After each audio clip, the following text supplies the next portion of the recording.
Well, hi, hello everybody. Hi Daniel, how are you? I'm really well. Hi, Michelle. Thanks so much for having me.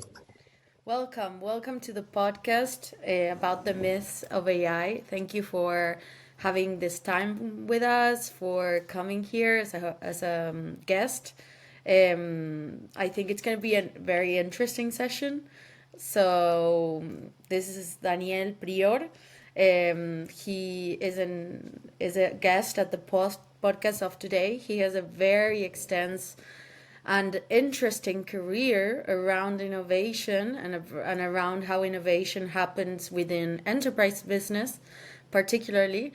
So, Daniel, I'm going to give you the word. I think it's better that you introduce yourself for our audience and then we can kick off the session. Thanks so much, Michelle. I really appreciate it.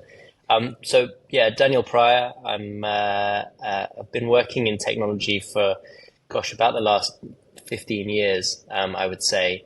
I started my career way back in the midst of time actually in politics. I spent some time living in Belgium and working as a political consultant, but really focused on technology around green energy. So I was among the first to be looking at kind of regulation surrounding solar panels and how can we encourage that market and encourage that technology. And, it really showed me some of the ways that there are always going to be hurdles to new technology to bring it to market. And that's really, some of the things I think we're going to hit on today.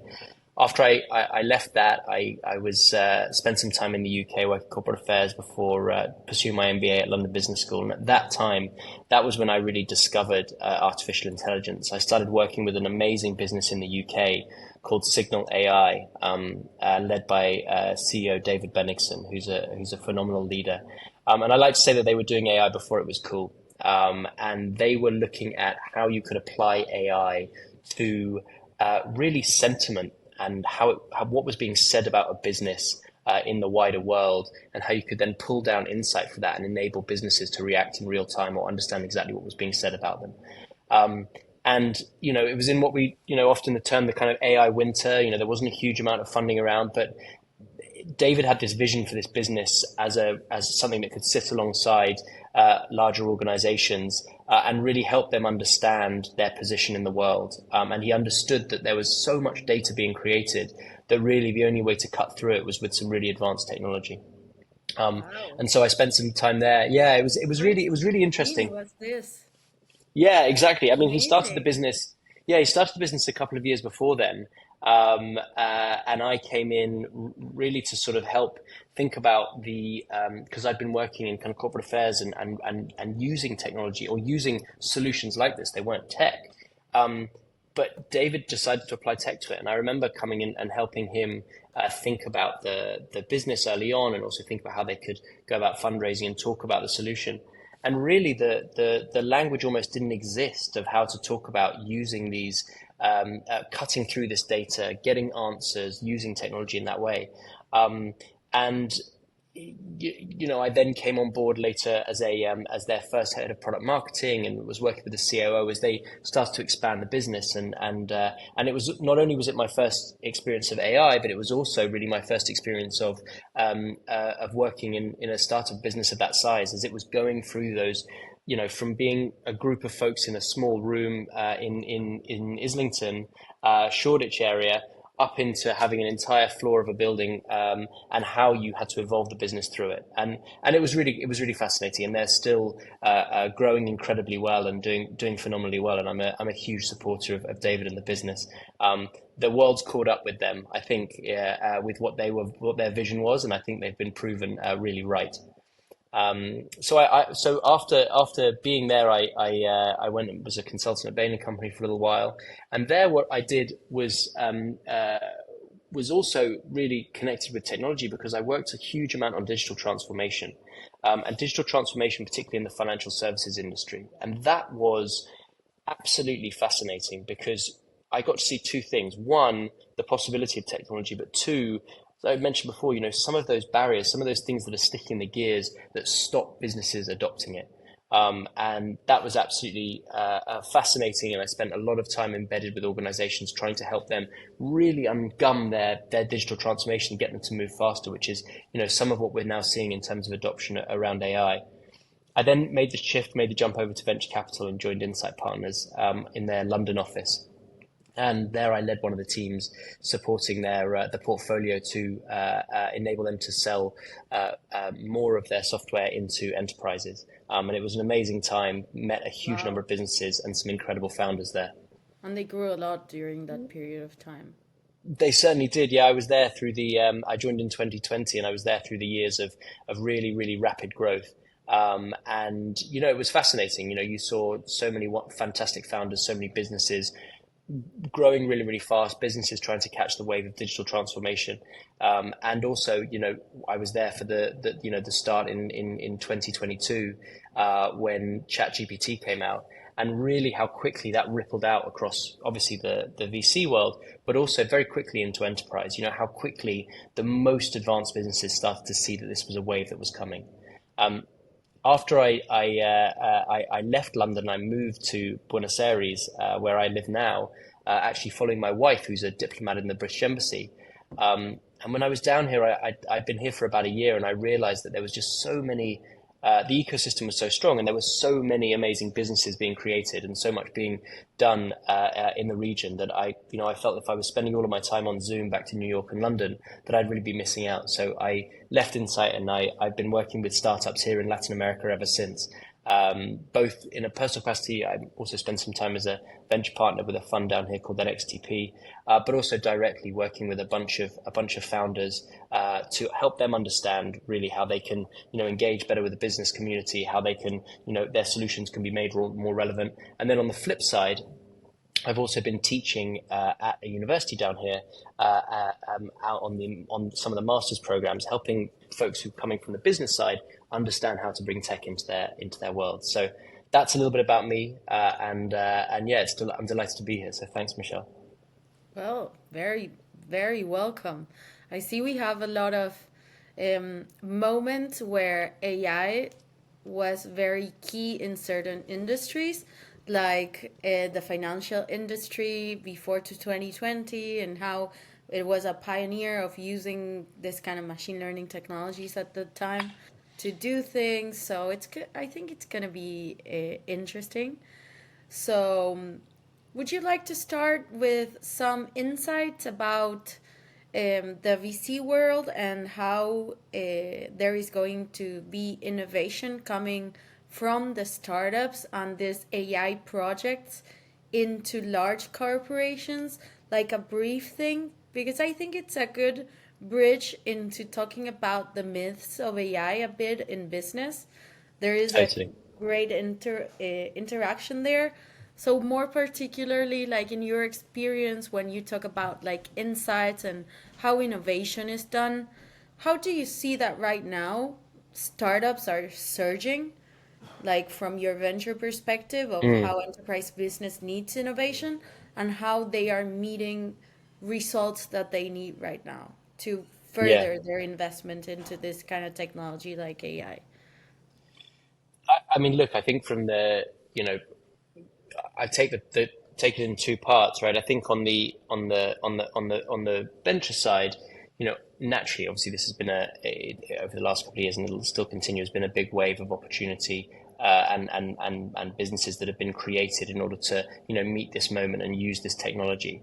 I always say that as a when you work in VC, I mean, our job is really only to enable incredible founders and incredible entrepreneurs to dream big and do amazing things with their technology.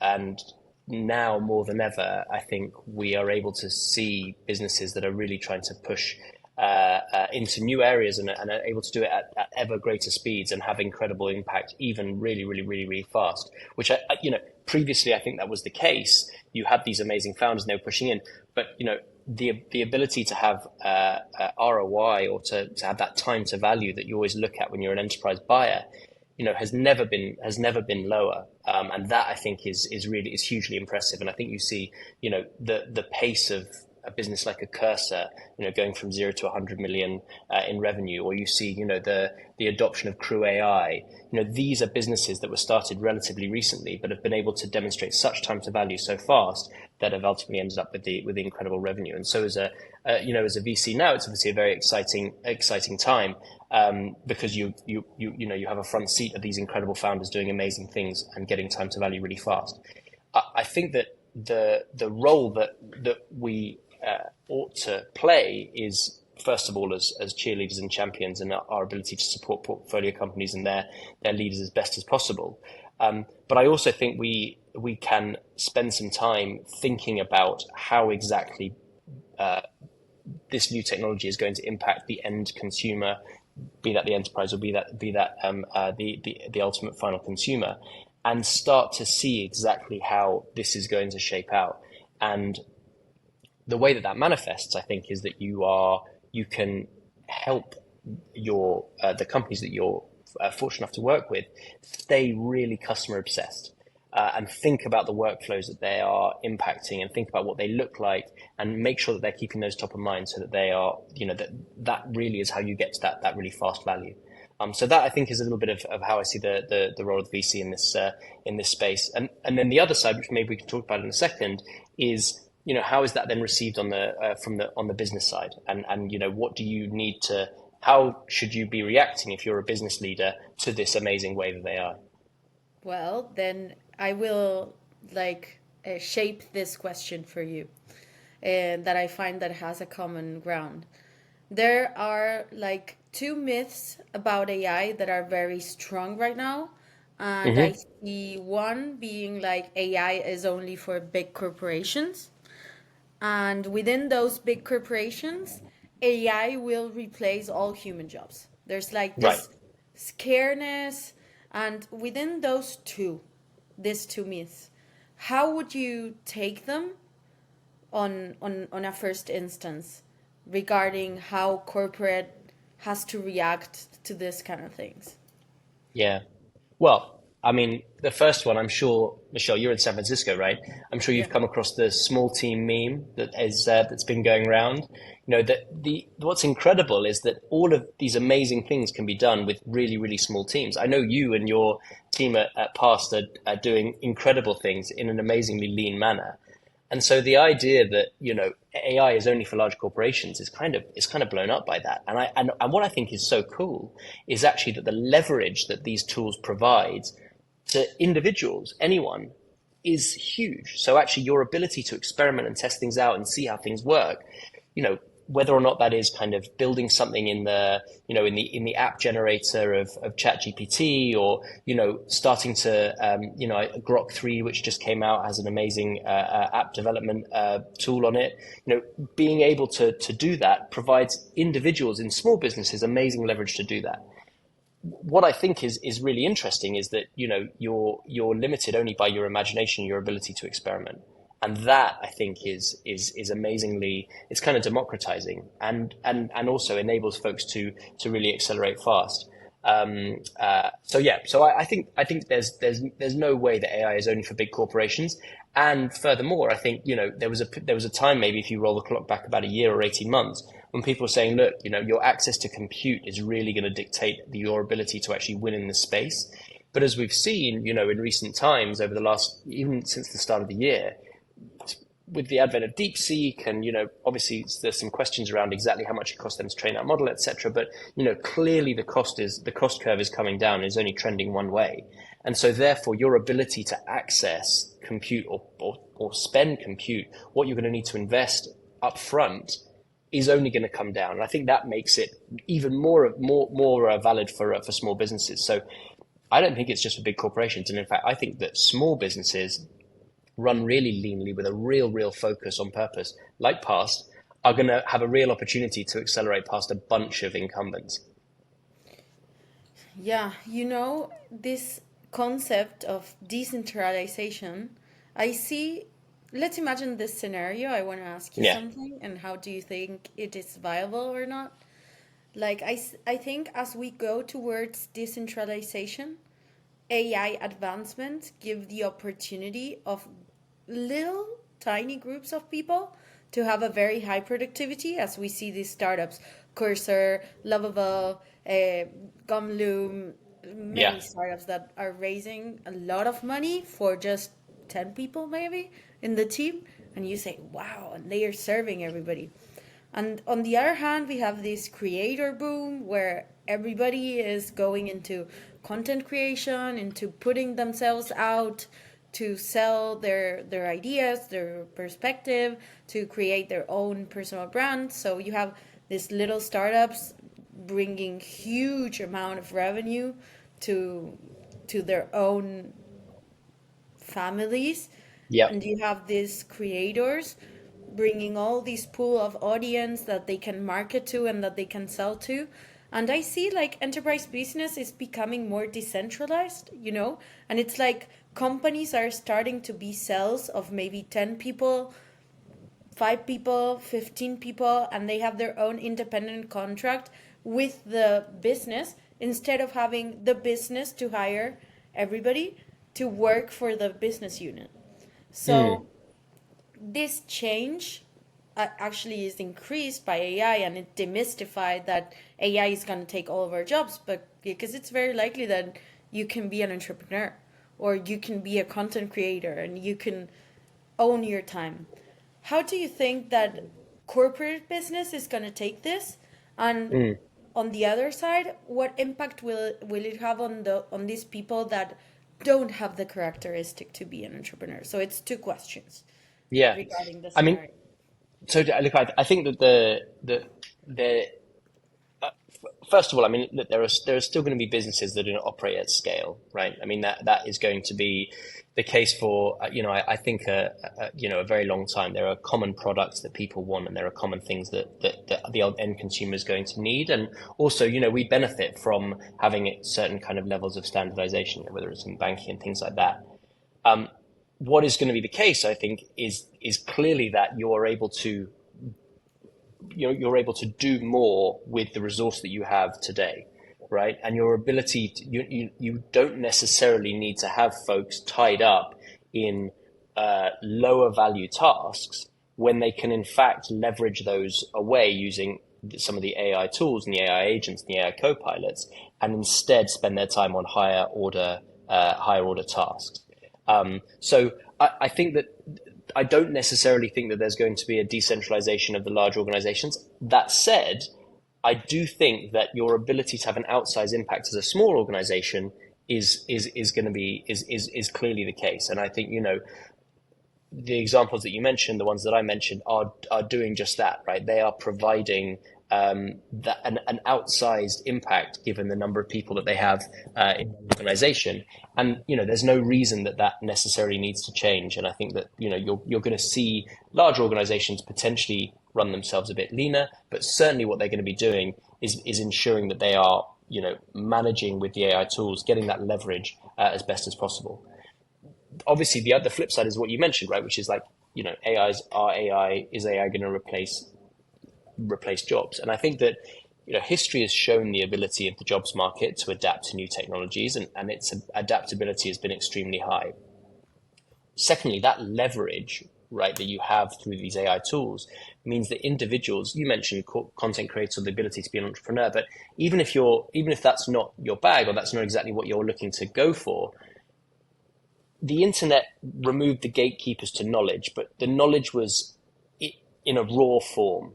Now people have the ability to engage with that knowledge in a discursive way, in a way that they can be autodidactic. They can teach themselves almost anything, bring themselves to anything. And so actually that is an amazing evolution, where actually an individual really has access and can teach themselves, or be taught more amazingly, almost anything, and can take themselves in the direction they want. And that can make them whatever they may be it a content creator, entrepreneur, or a million and one other things. I think the commonality that's going to be, and this is going to be both for folks who work in larger organizations and folks who are individuals or who are looking to upskill themselves, is that the future is going to value folks who have an insane curiosity, like a real level of ability to go and engage with the agent. We were talking before we started, right, about how you are playing around with some of these, app creators and watching them work, and bringing us that kind of curiosity to go like, I'm going to go and figure this out. I just think is going to be valued more and more. And I don't know what your perspective is on that as someone who lives this every single day, but that feels to me like something that is going to be really valued by the future of work. Completely agree. And the amplification of creativity is going to be completely tied up to this kind of expansion that you're going to have in the possibility of knowledge that you have.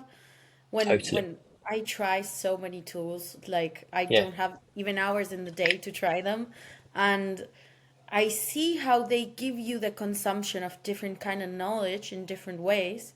Like ChatGPT has a very standardized way for a very work orientated purpose, but I see then like Notebook ML, what they do with the papers and how they explain them, and how you can talk to people that are the hosts of the book that they wrote in the 1900, and you can actually talk to them. And I think it's amazing the access to knowledge and how they are disposing the possibility for you to within 3 clicks, that when you think about when I started in tech 10 years ago, I thought about 3 clicks and it was impossible. And Mm. today, 3 clicks is a lot, and you can dispose any kind of information in any format and transform it. And I go like, boom. Yeah, I'm very, very curious, and it's very easy for me to go into the rabbit hole. But I think that you can test and fail so quickly into how you understand that then in the end you optimize in any way that you find when you're creating with these tools. So Totally. very, I very think you're spot on. powerful. Yeah, Yeah, very you're powerful. spot on, and it's what I when it's what I teach the students that take my elective at the University of San Andreas, which is that I ask them to reimagine their organization in a world of AI, and not just in a world of AI as in 6 months' time or as it is today, but actually in a world of, potentially quantum data or whatever it may be, a perfect information world. And what is that really going to mean for you? And what I want them to do is start to think about, okay, what are the things that I can be testing? What are the things that I can be experimenting with? And open that aperture really, really wide for them, so that they start to think about exactly this. How can I be experimenting? What can I be trying out? And what can I be attempting to, get that leverage right now and then see where it goes? It's so good that you're doing that. I would enjoy so much your class. So I'm gonna go a bit now into business use cases in areas that have a higher adoption of AI Yeah. in the current market, if you're okay with that. And right now, within I have a distinction that I always do. It's autonomous solution is something we are very far from right Hmm. now, like not far, but we're still 10 months away from something being completely autonomous. We mostly see as agent solutions AI workflows, and we can have them in marketing, in operations, in customer service, logistics. There's a lot of startups creating right now. Which of them do you see that have a higher impact in business, given this Pareto tool, like the 20% of the business being adopting AI and having an 80% impact? Mm.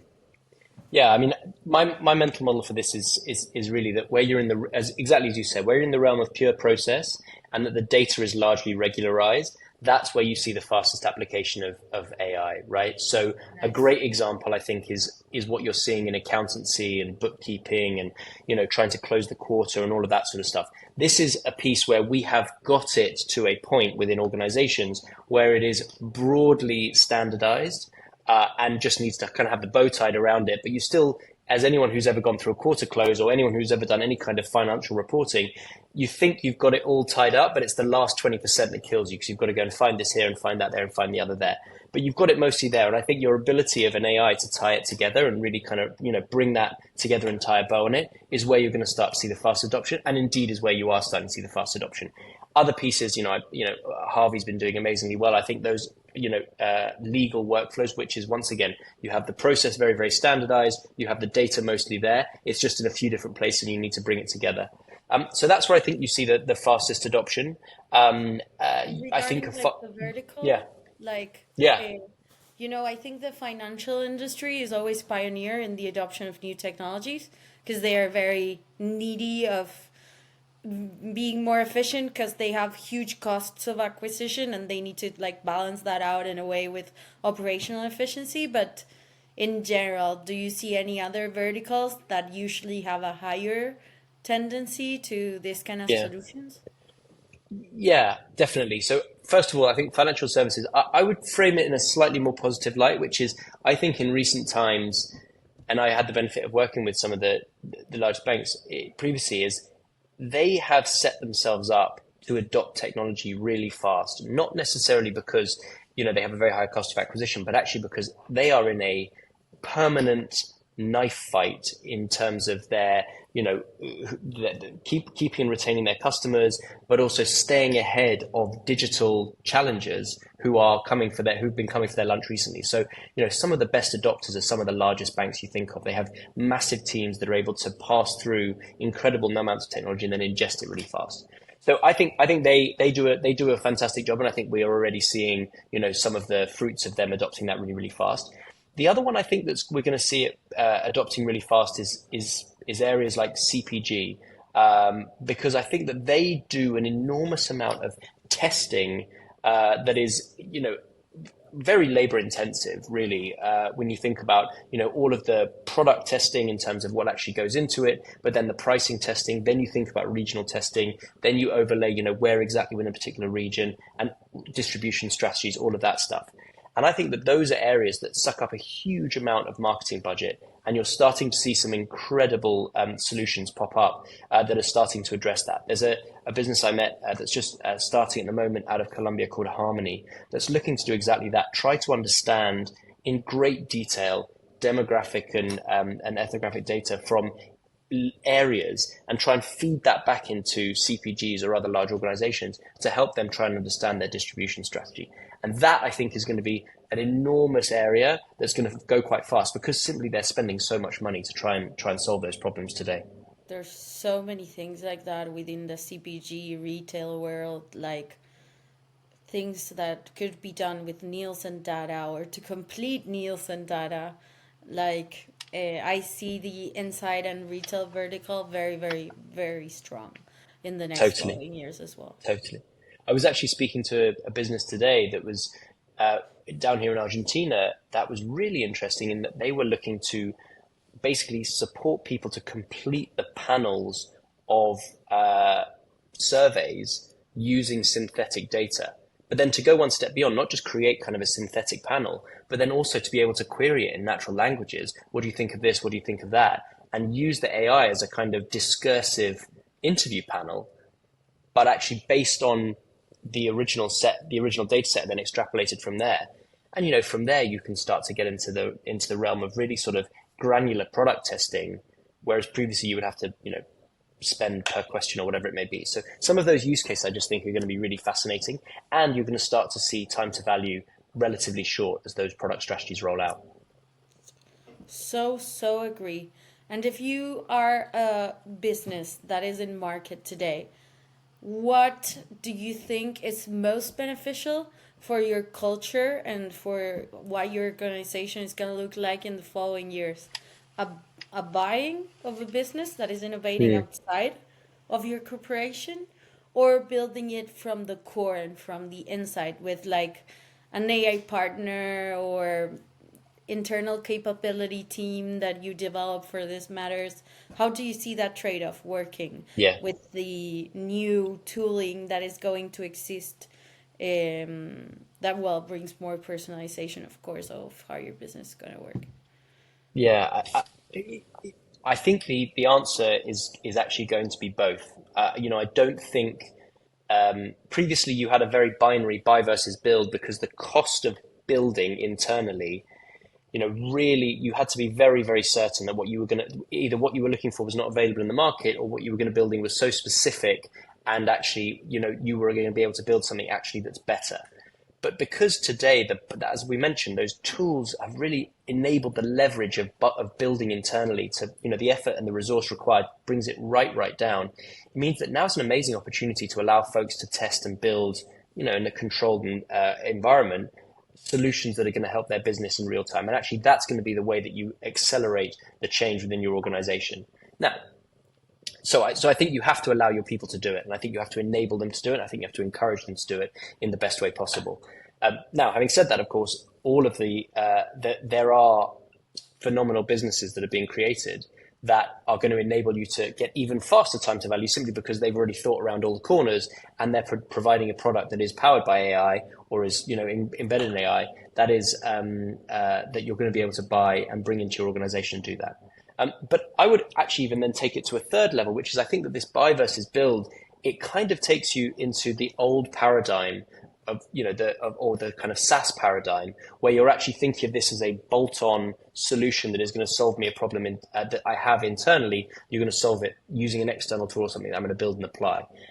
I think with AI, it's an opportunity to rethink from the ground up, right? And everything should be up for grabs in a way, because I think that I know that this is something that you guys are wrestling with every single day, is that a business that is truly getting the best out of AI is not adding this AI tool or that AI tool, but is actually thinking about, okay, how do we operate in an age of, or in a world that's moving towards quantum data where we know everything about the business in real time?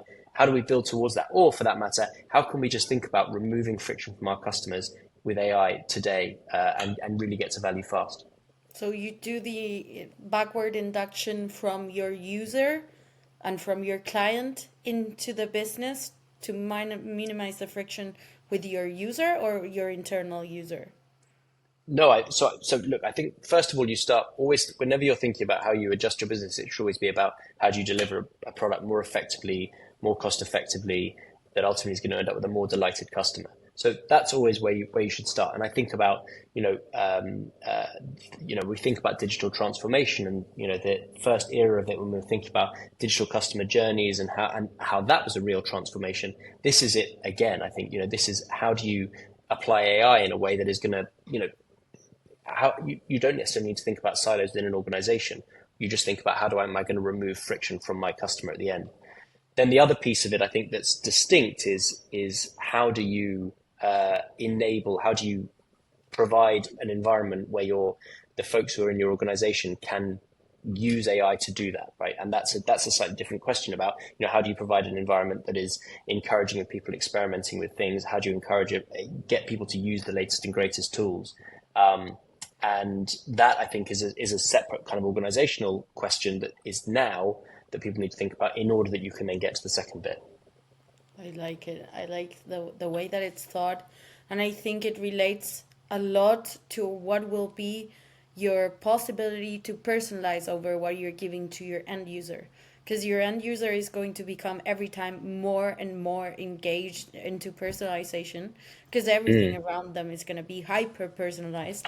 They are going to even be able to create their own classes, like kids, that they are giving this kind of software, and they can put into the software what they want to see to learn about a certain topic, which I think is amazing. But what is the pressure that the business receive of this new generations being bred, like literally given when they are 30 years old, the possibility to customize to their wishes what they want? So I think you're right. I think that's already been happening, right? I think that where the consumer is today, if you look at the change in the consumer over the last 15 or 20 years, has been towards a more personalized experience at all times. People curating the experience that they want and expecting it to be curated back at them. We had that previously when you were starting to think about, okay, what offers can I provide to folks, for instance, within financial services, or what am I being suggested that, the famous example, what am I being suggested when I get to my recommended items on Amazon? That was the original sort of personalization. Now we're taking it to the nth degree, and people are really looking for that kind of real-time understanding of exactly what they are. And you're right. I think as people start to talk more frequently and on a daily basis with the chat GPTs of this world, the Claudes of this world, the Groks, the Mistrals, the Le Chat, they're going to expect it to talk back to them in the same, businesses talk back to them in the same way. Oh, hey, Michelle, how are you doing? Oh, remember this about you. I remember that about you. What can I help you with today? It's gonna be so wild. Like, there's so much work to do regarding the enterprise business, Some of my clients talk about this middleware that they are trying to build internally for the company, not only for developing their own internal tools, but to coordinate and orchestrate how the external tools are going to work with the internal tools and information, and how they are going to deliver in a more efficient way to their clients as well, with the possibility of iteration at a much higher rate. And I think like, Totally. oh, they are thinking of this right now. Like, it's Yeah, mind blowing because they're shaping it and you are actually able to see it. It's so totally. amazing. Like, I mean, listen, I think, from an organizational perspective, I think how you think about orchestrating the agents within your organization, whether that's using, other agents as a kind of as an orchestration layer, but then, who orchestrates the orchestrator and how ultimately how does it all cascade up? I think is going to be some of the really interesting organizational challenges that we're going to find. Or for that matter, it may well be that they are simply, and I think this is probably the less good option. They're sort of abstracted away, and it all just happens, in a kind of black box. I do think that the initial use cases that people have seen where you say, right, I'm gonna, I think about, kind of coding support, where it'll go away and code you something up, and you see the various different parts of the different agents that are going to apply, whether it's the folks who are doing the PDQ, or whether it's the folks or the individual agent that's going in and coding, or whether the one that's doing the QA, or one that's doing the debugging, or one that's going to be actually deploy, and actually seeing them all working. I think as people who are working with them every day, you still want to see that. You want to be able to kind of experience and see it in real time. And it'll be interesting to see how that interaction and that relationship evolves. yes, completely. And how humans evolve into. I think humans are going to become better at detecting like hallucinations, deep fakes, like curating content, seeing the little tiny things that at the end are the ones that they are going to be like really alert of watching out to, so that this all machines can generate the ult the best user experience that you can imagine in a way that is satisfying as well, because the consumer is going to be more like critical about whatever everybody does. So you think we're going to be like the old fable of the princess and the pea, who no matter how many mattresses of AI models are on top, they can still feel the pea that's hidden somewhere in there. They'll be able to notice which is the AI generated piece. uh, there's I have like both sides. There's so many people that won't be able to do that. I Mm, think new generations will be able to develop a sixth sense over like the veracity of what they are seeing, like yeah, this instant questioning about, I don't know, where is this coming from, and checking it, like this double sanity check that you do in your thesis when you're in your bachelor's degree, but constantly in your life, like every day will have to be like included as a norm. But personal perspective, I do think it's a challenge right now anyways, because we are so used to not having content available for us, that when we see like a paper and we know that the content is not good, we instantly say, "Oh no, this is not worth it." And then when we see a TikTok video or something that we have no clue about, it's like, "Oh yeah, the other day I saw," and it's like a sort of like amnesia in psychology, something like that is called. But it's going to be interesting how that evolves within the social norms of the standards that we have towards what we tell, how we interact, how we give veracity to certain aspects. totally. I think we're gonna, I mean, but I also think that we're going to get comfortable with, in the same. The analogy I always make is that it's like CGI in films, right? Initially, you always could tell, and it always felt a bit clunky, and it always kind of threw you slightly off. If we think about the earliest days, but it was still pretty amazing at the time, right? If you go all the way back to, the very, very first ones when they were, Jules Verne, the films in the early 20th century, it was still amazing, but you could still see it was different. I think that's where we're at now. But in the future, we're going to be like we're watching a Marvel film, and you can't really tell. I mean, maybe you can tell because there's a flying car, but you can't really tell which is the green screen and which is not. And I think that's what we're going to get to. But I think we're also, we're going to become more comfortable with understanding that part of this is going to be generated. But I think there is a point that I think you raise rightly, which is that we're going to value the pieces that are purely human made. I think there's going to be a real value set on those. The other piece is going to be the necessity and the baseline, but we're really going to value the things that are 100% human made. Completely agree. I completely agree on that. Well, I invite everybody that comes to the podcast session to give me a review or intuition about the following years, or a reveal about a strong myth in AI within their work and within what they see that they would like to explain to people from their own perspective. So you're free to choose if prediction or grounding a myth in your own perspective. Okay, well, I'm going to choose the option to think about the future rather than bust a myth. One of the things that I think is absolutely extraordinary is the rise of the digital twin as a decision engine. I've seen it in a number of different applications, and the concept, broadly speaking, is that you create, using the absolute data that you have today, a precise version of it. And on that digital version of it, you are then able to run scenarios, or you're able to query it, or whatever it may be. And it can be applied in a number of different ways. I saw it first applied when I was still at Insight, to a business that created digital twins of control groups for drug discovery and for medical testing. And this is absolutely incredible, because not only does it lower the cost of testing, but it also enables you to get a really clean matched data set for the control group. So that was incredible. But now you're starting to see digital twins being applied to things like businesses, not just the largest ones, but also medium-sized businesses, where you actually say, this is my business today. Given the following scenarios of potential options, what should I do? What's going to provide me with the best outcome? And you start to think about applying that. And I think that is a really interesting frame and mental model that you can start to understand how impactful that can be. Because you can start to apply it to everything. You can start to think about, right, here are my scenarios as an individual that I'm facing. Which one should I go with? Or what advice would you give me to go with it? I think if you add on top of that this concept of quantum data that I mentioned before, which is this idea that you have so many sensors everywhere providing data in real time. So you have this kind of perfect information world. It's not going to be today, it's not going to be tomorrow, but I think it's going to be in the next few years. And then you have a perfect digital twin who can make with total information. And then the possibilities are kind of endless. And so I'm really interested to see where that goes.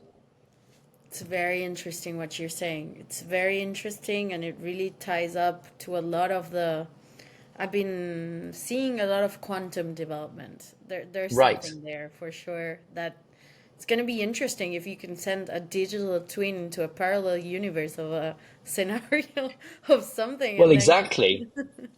Totally. I so mean, interesting. with Microsoft's announcement of might have brought, the age of quantum computing closer, then, this is going to that could really unlock all of that, exactly as you say. I mean, not just creating a digital twin of a business, but create a digital twin of something much, much larger. How do you model a city and all the goings on? I mean, It's unbelievable. amazing. It's amazing. If those advancements, I think, are the ones that are going to actually create the greatest disruption in humankind. Well, thank you for that. It's a very interesting one. Exciting times, that's for sure. Yeah, super exciting. I always say I'm born in the best time of history. Thank you. And also, you're trying to make it ever better with the business you've started. So that's a feather in your cap. Completely, completely. I believe we should get our time back to do interesting things. Or things that we want. So, Daniel, thank you for joining us. It was a so interesting conversation on a personal perspective, and I think the audience is going to like it very much. Thanks so much for having me, Michelle. It's been an absolute pleasure. Bye. Have a great night. Bye.